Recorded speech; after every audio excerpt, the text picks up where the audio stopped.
So are carnivores supposed to be low fat all of a sudden? There's this weird trend going around the internet saying that if you do a carnivore diet, you should be doing a low fat carnivore diet because wild animals are very lean and therefore our ancestors would have only eaten lean meat. This is demonstrably false. What they're referring to is that the muscle bodies themselves are lean and don't have the marbling that we see in domesticated animals. However, they have the same amount of fat, if not more, in their subcutaneous fat, in their abdomen, and around their organs. Some of their organs in their abdomen, such as the omentum, is entirely made out of fat. The mesentery, which is the blood supply to the intestines, is entirely covered in fat as well, and there's fat around the kidneys, etc. So there's quite a lot of fat. In healthy animals, they would have more fat. In starving animals, sure, they would be more lean because they weren't as successful. So if you're just looking at the lean muscle body, then you're going to miss the entirety of the fat in the rest of the animal. Also, why are we talking about the lean animals that we see today? We say that a deer doesn't have all that much fat, of course, omitting all that fat that you've now skinned off of it, taken off the outside, and taken all that fat out of the abdomen and just left there and taken all the lean meat back. So you think that it doesn't have fat in it traditionally, which of course it does. But these are not the types of animals that our ancestors would have eaten historically. We were eating megafauna, we were eating mammoths, we were eating whales, we were eating giant bears and giant sloths and these other sorts of animals that had a very high proportion of fat to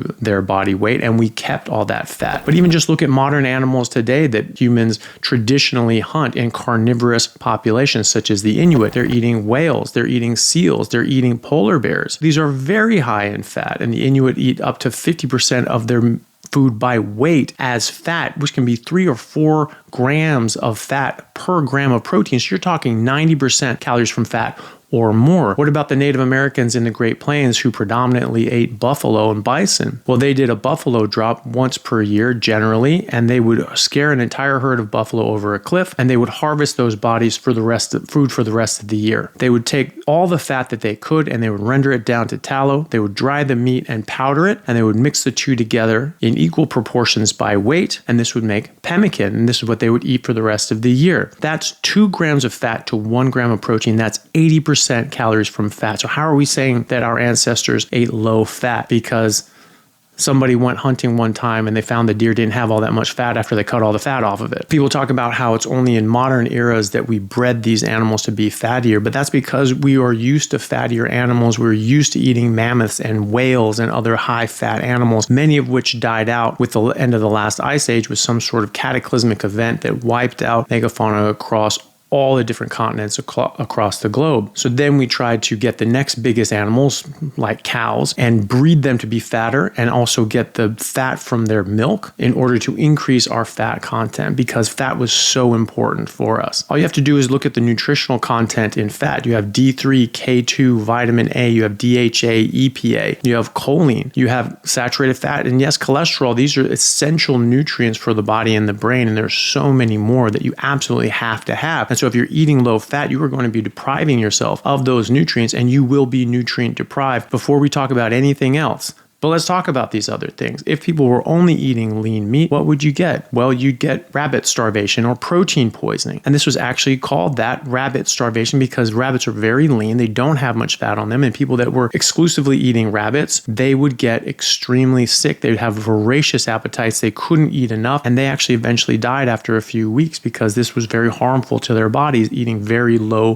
fat, high protein. Think of bodybuilders now when they're cutting down for a competition, they eat very lean meat and they try to shred down as much as possible, and they can get very sick. They feel miserable across the board. Their hormones are screwed. They feel awful, and they say you can't sustain this your entire life, and not even throughout the year. You can only do this for a few weeks leading up to competition prep, and then you have to go off of it straight away. So eating very lean meat is not optimal for humans, to say the least, and it is not ancestrally appropriate or accurate to say that humans did that. So now when people are saying that, well, we should eat lean meat, and this is what is more ancestrally appropriate, they're having health issues, and now they're starting to add back in carbohydrates because they think they're supposed to for some reason, maybe to stave off the ill effects of the protein poisoning and other nutritional deficiencies that they're facing, and to get energy and to not feel as rotten as they did when they're just eating lean meat. However, if a high-fat carnivore diet isn't ancestrally appropriate going back 2 million years, how are eating carbs ancestrally appropriate that didn't even exist 2 million years ago, or not even 50,000 years ago during the last ice ages? These are post-agricultural products, and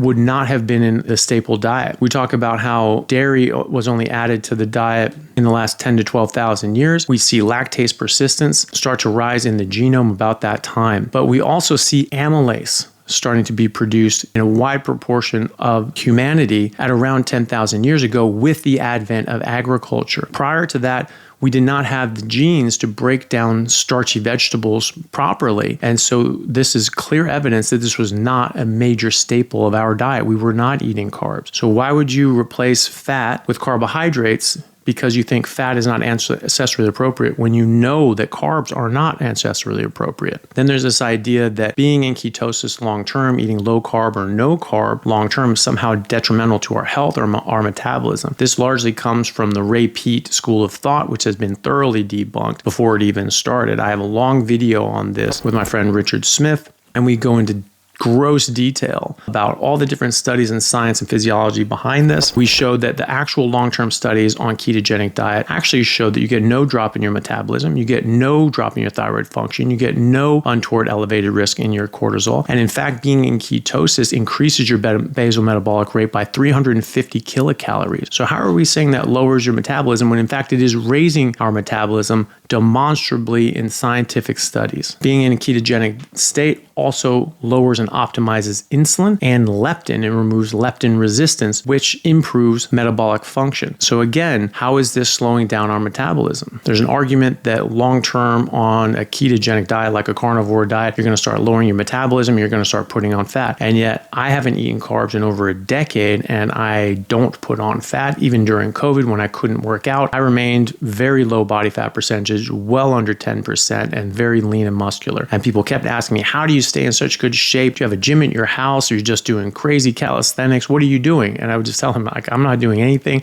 I haven't done push-ups in months. This is all diet, because eating optimal nutrition is going to keep you lean, strong, and healthy throughout the year, regardless of how much you exercise. Certainly, exercise can improve your health, will improve your physique, will improve your fitness, but you don't have to do it to stay lean and keep your metabolism elevated. What are some hard examples of populations that don't eat carbohydrates, that eat high-fat carnivore, and have done so since time immemorial? Well, obviously, all of our ancestors throughout the ice ages, when they were eating megafauna, which are very high in fat, and they absolutely cultivated the fat and preferred it. This is why they went for the fattiest animals, like whales and mammoths. Also, the Inuit. These populations have been extremely closely studied for centuries, and they find that they are on a very high-fat diet. Generationally, they stay very lean, very healthy throughout the year. They don't have metabolic diseases. They don't get chronic diseases. They don't slow their metabolism and gain weight. They're very lean throughout the year, even though they're eating 80, even 90% or more of their calories from fat, from animals, and no carbohydrates. The same is true of the Nanette in Siberian plains, also in Australia with the Australian Aboriginals, who would focus on the fattiest parts of the animal, like the kangaroo tail. And then, of course, you have Maggie White, who has been doing a carnivore diet for over 70 years and is very outspoken about how you need the fat. And she adds a lot of fat to all her meals. I've been to her house. We've shared meals together. She eats a ton of fat. She gets at least 80% of her calories from fat. She says that's very important to optimize health. She's been doing this for over 70 years. She's skinny as a rake. She's well muscled, and she still works on her ranch on a daily basis, herding cows, rebuilding fences, digging post holes, and corralling raging bulls. She has absolutely no nutritional deficiencies. She is in optimal peak health. She's on no medications and has no serious health issues whatsoever. The only problems she's had with her health are injuries she's sustained on the farm, and she's recovered from those faster than anybody you'd expect, and she's well into her 80s now, in her mid-80s, in fact. So this idea that we should be eating lean meat on a carnivore diet because somehow our ancestors ate lean meat because somebody went deer hunting once and cut off all the fat and thought that the muscle meat was lean is not only wrong, but it's going to get a lot of people hurt. Typically, people need 1 to 2 grams of fat to 1 gram of protein. This is how they achieve optimal health, reverse these metabolic issues and diseases, and this is how they get enough nutrients like vitamin D3, K2, retinol, DHA, EPA, choline, saturated fat, cholesterol is all that we need to help optimize our body and our health, especially for kids as they're growing. It's so important to get high-fat, animal-based nutrition when you are a child and developing your neurological system and your hormones during puberty. I've run blood work on hundreds of people, probably over 1,000 now, over the last 6 years in my medical practice on people that have gone carnivore, and invariably their metabolic markers improve, their hormones improve, their thyroids often improve if they need to, and their nutrient levels improve across the board. So the idea that this is not optimal, that this will somehow cause a nutrient deficiency, or this will somehow slow your metabolism, or somehow the fat is bad for us, even though that's what we're evolved to eat, and these have essential nutrients that you have to have or you will get sick and die, is frankly ludicrous, and it will actually cause harm. And so hopefully this helps people understand that this is not the way forward. You should not eat a strictly lean diet because somehow people have been convinced that animals are sort of lean in the wild, even though they cherry pick rabbits and bunnies and deer and forget about the whales and the seals, polar bears, and the mammoths that people have actually been eating since time immemorial, and focusing on the fat and rendering that fat and combining it, like in the case of pemmican in the Great Plains, which again is 80% calories from fat, 2 grams of fat to 1 gram of protein. We even have evidence of mammoth drops going back over 1 million years of people chasing mammoths over a cliff and having them die at the bottom so that they could harvest that big fatty meat so that they could survive and thrive. Even in medical textbooks like from Sir William Osler back in the early 1900s, talking about the optimal nutrition for diabetic patients type 1 and type 2, they say very clearly cut out all carbohydrates and eat a meat-based diet that has equal parts protein and fat by gram. So again, this is a very high fat diet, and this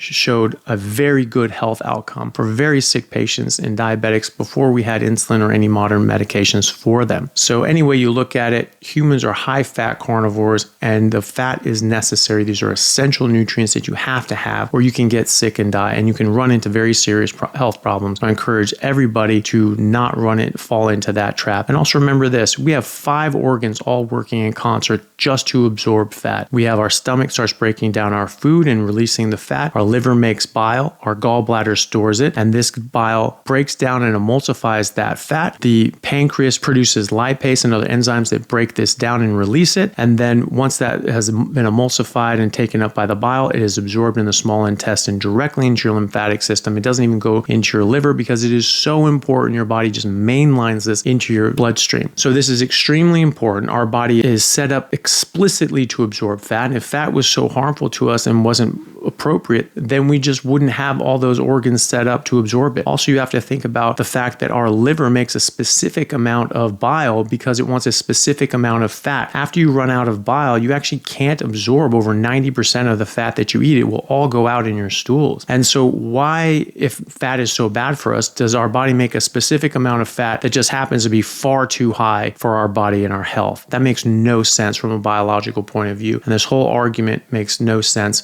from a biological, evolutionary biology point of view, a biochemical point of view, a physiological point of view, and just a reality point of view. Because the fact of the matter is, there are all sorts of animals in the wild that have very high proportions of fat, as long as you don't cut it off and throw it away. And our ancestors were eating the megafauna and the fattiest animals that they could find. And when those died out, we cultivated animals that we could get as fat as possible and cultivated fatty dairy in order to get the fat because it was essential for life. So thank you. Hopefully that makes a lot of sense. And just remember that fat is healthy, so eat the damn fat.